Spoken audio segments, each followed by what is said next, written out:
Whatever you do, don't speak to the tag-along kids. Submitted by Sun, Head, Prime. I'm a local newspaper reporter in a decent-sized, Midwestern city. You'd probably know the name, and as a result, each day is always some improbable adventure. It's what drives me, the desire to find something new and unique and really drill down deep. Uncovering Watergate-style scandals or exposing some societal ill, or capturing the birth of a social movement, are the stories you hope for. But when you first start as a cub reporter, your days are often filled with a lot of research and shoe leather reporting on behalf of more significant reporters. You meet a lot of weirdos doing this, but it's exhilarating all the same. In those days, I lived about 5 miles from my offices in a rundown flophouse where my space was too small, and the rent was too large. I didn't have a car at that point, and it was a bit too long to walk, so I started taking the bus every day. If you ever want to see the lifeblood of a metropolitan area, take a public bus. I'm not even joking when I say my time on the buses made me a better reporter. You learn the ebb and flow of a place, you meet people, some strange, some very strange, and you see city civic service in action.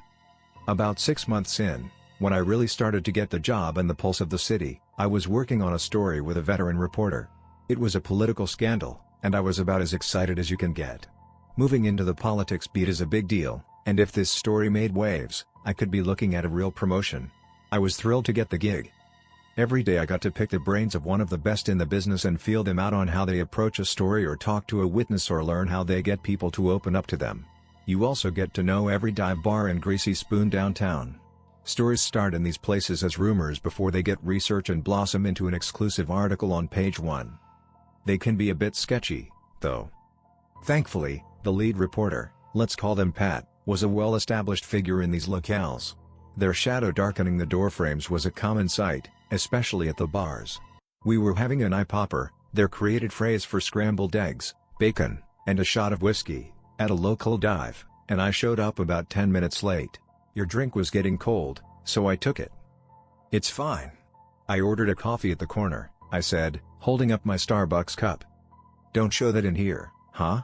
I've got a reputation to uphold, they said, looking around. If you're worried about your man of the people shtick, you'll be fine.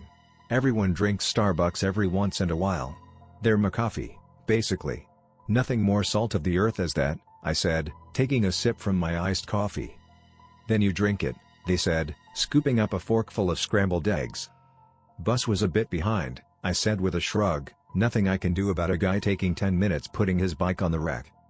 Jesus, you're on the metro, they asked, nearly spitting bits of egg on me. Why? No car, and my apartment is too far away, I answered. I don't miss those days. Please tell me you don't give money to people at bus stops. I mean, sometimes, I said before he cut me off. You're getting scammed, they said, most of those people run games on rubes. I don't think it's as many as you think, I suggested. Nope. I've been around and seen some of them. And they talk. You know that diner on Washington? A lot of the street guys hang there. They share info on who's a mark, especially with regular riders. It was only once or twice, I said, feeling a bit judged. Best advice to tell them is to head to the Mission on Adams Street. They'll get what they need there. Plus, you don't want to give money to a tag-along kid, they said, assuming I knew what the hell a tag-along kid was. Just then, their phone started ringing, and they want to go talk with someone else. We had to jet not long after that, so I forgot to follow up with the tag-along kids thing that day as we rushed for a clandestine meeting with some minor official. I wish I hadn't. The minor official confirmed his title was all too proper for him and gave us little to nothing to work with. We ran around the rest of the day, chasing down phantoms and not finding squat. Before I knew it, the sun had gone down, and it was nearly 10. Pat said they'd give me a lift home, but they lived across town, and I felt terrible making them go so far out of their way. I said I'd be fine taking the bus back home. They ran late, and I was used to it. They drove me to the closest stop and said we'd meet for real coffee tomorrow morning. Looking back, I see a lot of missed red flags about my encounter. Things I should have questioned a bit more. Or paid attention to. I guess hindsight is 20/20, and we all make mistakes, but I take those worse because I'm paid to notice things out of the ordinary or odd. The first thing that struck me as odd was the light at the bus stop started to fritz. Not all the time, but it seemed like every few minutes, it would blink like it was shorting out. You could actually hear the electricity popping. I sat as far away from the light as possible. The second thing I remember being off was feeling cold. It had been warm all day and, even after the sun went down, it was still lovely. Not eggs cooking on the sidewalk hot but not cold either. Yet, at that stop, I could feel an occasional cold spell around me. Also, my phone died. I had at least half a battery the last time I had checked it, but when I went to glance down at the screen, I saw that it had died on me. Instead of seeing my lock screen background, I saw my face reflected in the black mirror. I cursed and put the useless brick back into my bag. I was about to get up to go check the time at the liquor store near the bus stop, but when I stood up, I saw a small figure in the darkness about 10 feet away. At first, it nearly gave me a heart attack, but once I calmed down from my initial surprise, I noticed the shadow was a kid. They didn't come towards me at first but just kind of hung back and watched. I put my head on a swivel just in case this was a setup. I'd covered enough robbery stories to know that this is the exact scenario for that. I decided to be bold. "Excuse me," I called out, "did you need something?" I could see the kid was shifting from side to side, nervous and looking for their voice. Any ideas about them being a front for a gang or something dissolved in front of me. Without taking a step near me, they asked in a soft-spoken, tiny voice, "Is this a stop for the number 12 bus?" "Yes," I said, "it's due any minute." "Oh. Okay. Are you waiting for someone?" They didn't answer. I decided to take a step towards them. "Are you lost?" "Yes," they said back meekly, "but I just needed someone to show me the right bus stop." "Well, this is the right bus stop. I think the bus should be here in about 5-10 minutes." "Oh. Thanks." The kid was standing alone in the shadows. I could barely make them out with the light flickering. This should have been another warning, but I didn't overthink it. Kids are weirdos sometimes. I felt good that the kid was cautious around strangers. But something was nagging my brain about this kid. Something was off, but I couldn't put my finger on it. I wanted to follow up with some questions but didn't want to spook them. As my mind tried to figure out how to engage without coming across as odd, I heard the bus approaching. I turned back to see the kid, and they were gone. I hadn't heard anyone run away or anything. They just disappeared. I assumed they went back to their house or whatever and got on the bus. The rest of the ride home was uneventful, save for a guy doing a horrible rendition of Billie Jean for the last 10 or so minutes. When I got home, my neighborhood was quiet, which was typical for this time of night. I walked over to the front door of my apartment building and stopped cold. Out of the corner of my eye, I noticed someone poking their head out of the alley. When we locked eyes, they pulled their head back into the darkness. My heart started to beat faster. I quickly punched in my code and heard the door buzz open. As I walked in, I heard a kid's voice call out, "Thank you," and then start laughing. I closed the door behind me but peered through the window out into the street. I glanced towards where I had seen the figure in the alley, but I could only see so far from my position. I was just about to turn around and trudge up the 3 flights when I heard running from the alley and saw the blur of someone darting across the street. In a brief bout of insanity, I had opened the door to chase after them, but as soon as they hit the other side of the dark street, I lost sight of them. I just heard the slap of feet on concrete as they ran away. When I got home, I double-checked my locks and grabbed a baseball bat I had from last summer's softball league, Go Gazette deadlines, and kept it in my room. I was a little on edge but not really worried something was going to happen. Even if I had been followed, how the hell would they know what apartment was mine? Even still, I needed to chill out. I rolled a joint and crashed on the couch.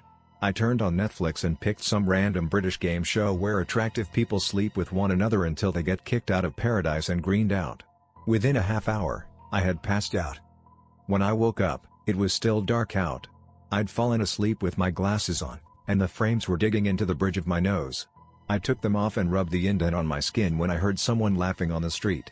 It wasn't a full-throated guffaw or anything but more like a playful giggle, like something a kid would do.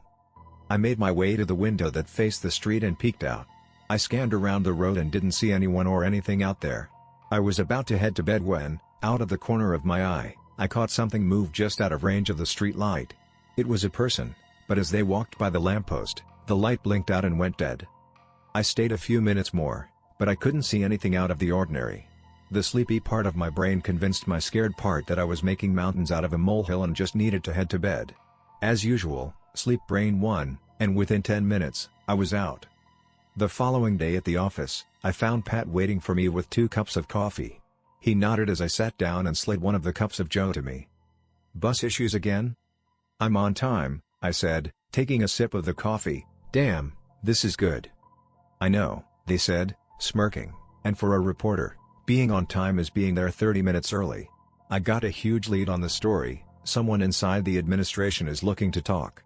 Someone big. I was excited. "Break the story open," I said excitedly. "Break the world open big, if they decide to go on the record.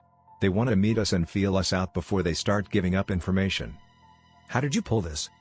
"I know everyone," Pat said matter-of-factly. "It was only a matter of time before someone spoke up."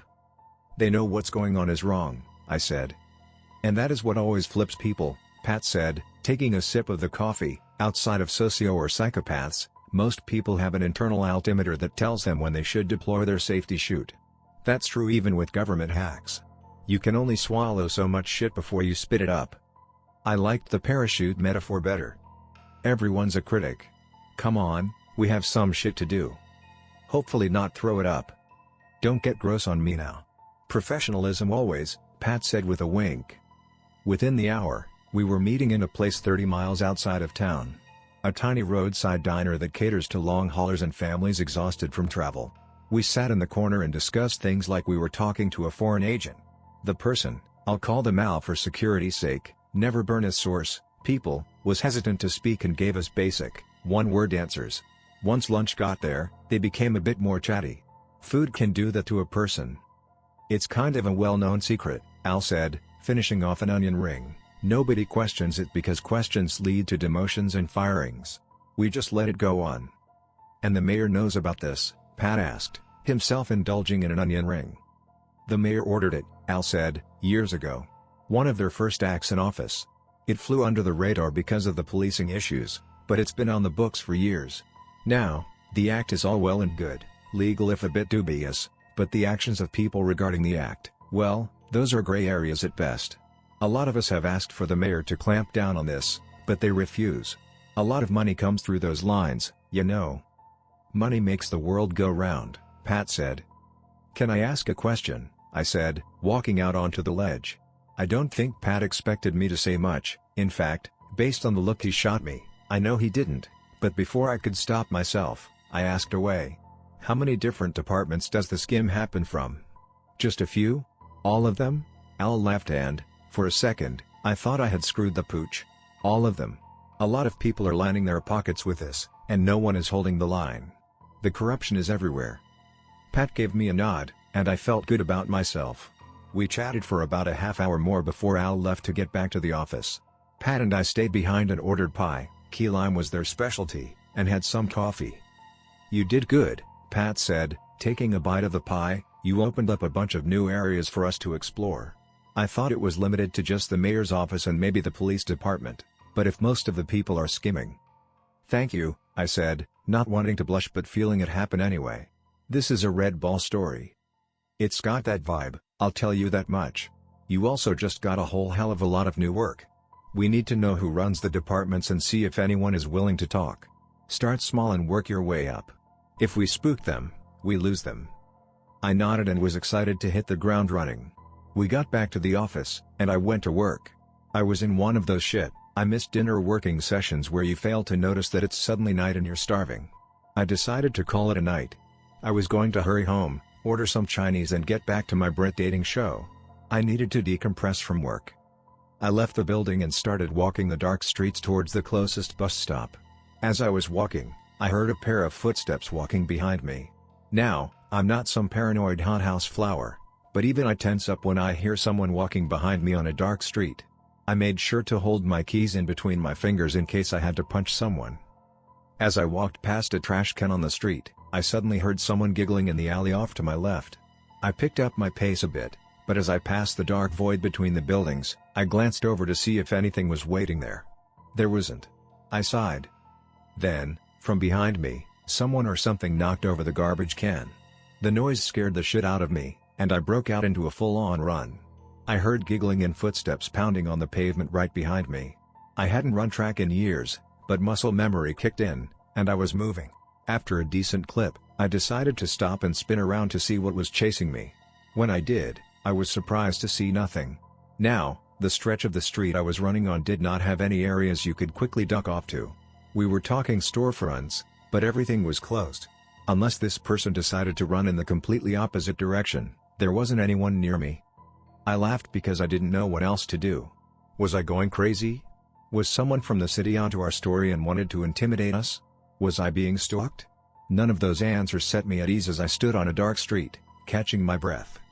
I saw the bus stop up ahead, and it felt like my safety zone, like I was a kid playing a game of tag. I convinced myself that if I got there, no harm would come to me. I was sure of it. I know that makes no sense now, but when you've had the heebies meet the jeebies behind you as you ran alone on the street, you make nonsensical agreements with yourself. What was really weird was as I walked down the street, quicker than my usual pace, every time I passed a light pole, the light flickered. At first, I assumed it was the failing city infrastructure, but it became too apparent that it was a pattern. Was I setting off the lights? I got to the bus stop and took a seat on the cold metal bench. I couldn't stop bouncing my leg, still so full of nervous energy. I was ready to fight if I had to, but I was hoping the bus would get here before it got to that. That's when I heard someone behind me call out. "Excuse me," they said, nearly causing me to jump out of my skin. When I calmed down, I realized that the voice belonged to the kid from the night before. "Was that you chasing me?" I said, suddenly finding my parents' voice. "That wasn't nice." "I wasn't chasing you," they said, "I was chasing the thing that was chasing you." My blood went cold. "What?" "You heard it, right? Footsteps? Breathing? It was coming for you, and I stopped it by pushing over the trash can." "Why were you laughing?" "I wasn't. It was. It finds your fear funny." "But I heard a kid laugh." "Can I have $1 for the bus?" "I heard a kid laugh." "It can sound like anything. Can I have $1 for a bus pass? I need to get home."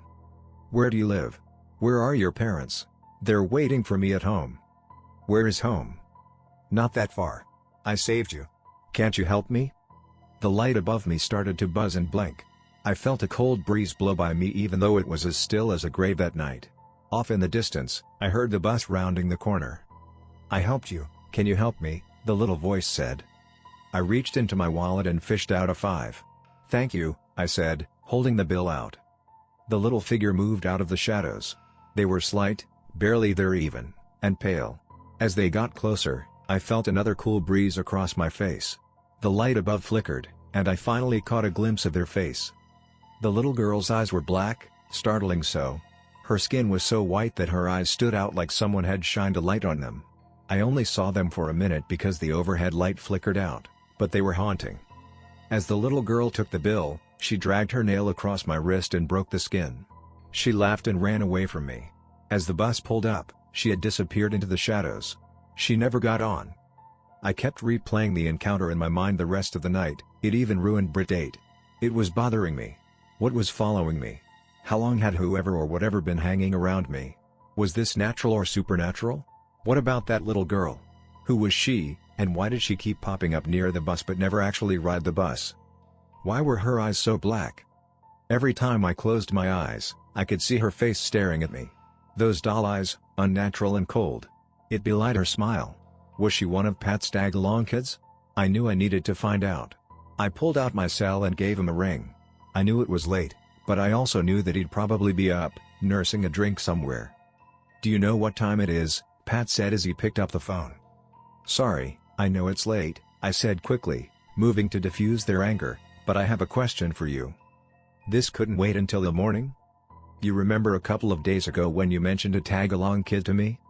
"Vaguely," Pat said. "Why?" "What, exactly, are tag-along kids?" There was a long pause. "What's going on?" "Nothing, I mean," I started before he cut me off. "You don't call this late for nothing. Is something following you?" I don't know." Pat sighed. "You didn't give anyone money, did you?" I didn't want to tell them, but I finally croaked out a small, "Yes." "Oh hell," they said. "What did the kids say?" "That something was following me, and they were going to." Then I heard a giggle on the street outside my apartment. "Going to what?" I moved to the window and peered out the side of my curtains to not signal anything down there. At first blush, there wasn't a soul out there. But then I saw a street light start to flicker. My eye focused on the dark, and I saw them. The little girl was standing in the shadows outside my apartment. I gasped. "What's wrong?" "The girl. She's outside my apartment. Is she alone? I glanced around. I think so. I don't see anyone else. Good, Pat said, sometimes they travel in packs. I'm sorry, what? Listen to me, whatever happens, do not leave your apartment. Do not open the door for anyone regardless of what they say. Why? Because something wants into your place. What for? They want you. Why? You don't want to find out. I'm going to head over with someone that can help. How will I know it's you? I'll say a password. Banana Tuesday. You hear me say Banana Tuesday, it's me. What should I do in the meantime? Nothing. Don't open the door, don't engage, don't do shit. And for God's sake, don't let anything touch you. I stayed quiet. She didn't touch you, did she? She scratched my wrist when I gave her the money. I heard Pat pull the phone away from his mouth and swear, loudly. They got back on, just stay calm and wait for me. If you have salt, put some in all the corners of your apartment. A little pile, nothing crazy. Just calm down. Just calm down, I thought, sure, why hadn't I thought of that? I know Pat was going to help, how, I didn't know, but I couldn't help but feel like that was a band-aid on a gunshot wound. Still, I thanked them and hung up the phone. I walked back to the window and peered outside. The night was still, and the light was no longer flickering. From an outsider's perspective, it looked like a typical, urban night. I sighed and moved away from the window. As soon as I was about to plant myself on the couch and not move until I heard Banana Tuesday, I suddenly couldn't remember if I had locked my door. If something wanted to come in here, I should probably not only lock it but wedge something under the crack to make sure they can easily bust in. I deadbolted and chain-locked my apartment door before dropping to the ground to cram that wedge into the door frame when I saw a shadow darken outside my door. I froze and tried to hold my breath. Somebody was only a thin, low-rent apartment quality door away from me. I'm not religious, but I said a silent prayer in case I needed divine help. There was a giggle, and then they sprinted off. As the figure ran down the hallway, I could hear the lights buzz until they burst. Glass shattered all down the hall as the footsteps just disappeared. I rolled away from the door and hid behind the couch. Suddenly, the TV turned on, and I heard British accents discussing various sex acts and nearly had a heart attack. It's not that my delicate sensibilities had been breached, but I had paused the screen when I called, but something had just turned it on. Turns out that person was me. In my mad scramble to the couch, I had hit play on the remote on accident. I blurt laughed. I couldn't help it, but that laughter turned into tears. Stress was getting to me. I hit pause again and tried to collect myself. My cheeks were slick with tears, and before I could wipe them away, the cut on my wrist started burning. It felt like someone had pressed an iron down onto the wound. I dashed over to the sink and ran water over it, but it didn't seem to do anything. What the hell? I yelled through gritted teeth. How can this get any worse? That's when the power in my apartment shut off. I hunched down low for reasons I still don't understand. If this thing had the power to shut off my power, surely it could see me slithering along the ground. But I didn't care how it looked. My brain had shifted into autopilot, and my actions were coming from some deep, animal part of my gray matter. I crawled out of my kitchen and back towards the couch. I kept my eyes on the door to see if I could see anything move in the dark. My eyes were adjusting, and what was impossible to see a few moments ago was now coming into view. Suddenly, I heard heavy footsteps stomping down the hall. They started near the stairs and stopped right in front of my door. I held my breath and waited for what the hell would happen next. I felt a cool breeze move past me, and I saw my hair move with it. I clenched my whole body and started trembling in fear. I heard and then saw something being pushed under the crack in the door. It was a small piece of paper. I watched as whoever was on the other side forced it all the way into my apartment. Then I heard a giggle and the footsteps run away from my door. I gathered every bit of courage I had and crawled to the door. Even with the locks, I was afraid something would come barreling through and snatch me up. As I got closer, the small piece of paper came into view, and I instantly knew what it was. It was the $5 bill I gave the girl. Suddenly, the TV flipped on and nearly gave me a heart attack. I wasn't near the remote this time. Something else turned it on. Worse, there was no sound coming from the speakers. Then the screen started to flicker, and the sound of static came out of the speakers. As I watched in horror, I saw a pair of black eyes slowly fade onto the screen until it was all I could see. Through the static, I heard the faint and soft voice of the little girl. She was saying, "I can see you. You're in my home, I saved you, let me in. You're my parent now." Then the giggling. I shut my eyes and started to scream when suddenly the TV shut off, but the rest of my apartment sprang to life. I slowly opened my eyes to see my ordinary, shitty apartment. Looking at the fiver, I noticed that the eyes of Lincoln had been covered in what looked like blood. I decided then that I would burn that bill and send it to hell. There was a knock on my door. "It's Pat," the voice on the other side said. "I got here as soon as I could. Open up. I have someone here who can help you." "Pat," I said, finding my voice, "is it you?" "Of course, who the hell else comes over this late?" "What's the password?" "What?" "The password you gave me. What is it?" "Are we really going to do this?" they said with their typical sense of exhaustion. "You're in serious trouble. I can help." "What is the password?" I said slowly. They were silent for a bit, and then Pat said, "Banana Sundae." A cool sweat enveloped my body. Whatever this was, it wasn't Pat. I felt tears run down my face. I collected myself and just eked out, "That's wrong." Then all hell broke loose. The person started banging on my door and screaming. My light bulbs all buzzed until they burst, sending shards of glass everywhere. My TV turned on and off. I could hear my neighbors' doors opening and slamming shut. Children crying. People screaming. And giggling. The giggling over everything. I shut my eyes to try to drown it out, but it didn't do anything. I opened them and saw the $5 bill lift off the ground and float around the room like a tornado had picked it up. Suddenly, over the chaos, I heard Pat yell, "Hey!" from the stairwell. Everything stopped in an instant.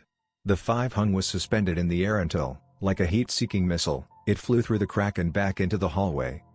I heard little footsteps run in the opposite direction. "It's Pat," the voice said, "Banana Tuesday. Banana Tuesday."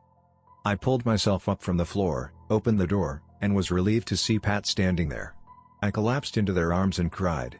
The other person that was with them was some sort of priest or former priest or something. They spent hours cleansing my house, my wound, my aura. Burning sage, salting rooms, all kinds of odd shit. Pat stayed with me for most of the night. We talked as the priest did their cleansing. They calmed me down, and I am forever grateful for their friendship. After a while, I finally asked him about the tag-along kids. They sighed. "When I first started years ago, when dinosaurs still roamed the earth, I was working a story about local legends. It was mostly bunk, a fun story for Halloween time, but some of the people I spoke to believed this. Especially people who had encounters with the tag-along kids," they said with a sigh. Pat paused, and you could see their whole demeanor shift. A real fear from down deep in their soul was forcing its way up to the surface. "Can I smoke in here?" "I don't care." They lit up a smoke and took a drag. Exhaling a plume of smoke, they continued, "I thought it'd be fun if I went to where people reported seeing the kids, the bus lines at night, out of the way gas stations, that kind of thing, to see if I could experience it myself. Bring a little bit of myself into the story. I found a kid, but I didn't know what I was fucking around with. Let's just say my little encounter didn't make the piece because, if it had, my editor would have thought I was on shrooms." "Are they demonic?" They didn't say yes but didn't dispute it either. "The kids cling, too. Especially if they make contact. And that little scratch, it scars." They held up their hand, and I noticed a jagged scar across the back of their hand. They nodded to the priest, "They'll be back 2-3 times to make sure you're clear." That's the scary part, thinking you're over this and suddenly having it roar back into your life. "Now I know why you said to never give anyone money for the bus," I said, forcing a smile. Pat laughed. "No, I tell you that because I'm cheap. But never give your money to a black-eyed ghoul, huh? I can't keep bailing you out, even I need my beauty rest." They left as the sun was starting to rise. We were supposed to meet another contact from the mayor's office, but Pat pushed the meeting and let me rest. When I finally crashed out, I was out for a good 15 hours. We published the story, and it helped to launch my career. I don't tell people about my encounter with the tag-along kids. No reason to bring it up. As Pat said, unless you experience it, people think you're nuts when you talk about it. However, I always keep an eye open for them, especially when I'm on the bus. Once it happens to you, you never really forget it. Every flickering light gives you pause. Every giggle you hear could potentially be a harbinger of doom. It changes you. I hear the new administration wants to improve public transit, put more lights at the stops, run the buses more often, that sort of thing. Whatever pushes those kids further into the shadows is a-okay with me. You stop the tag-along kids from harassing passengers, You've got my vote.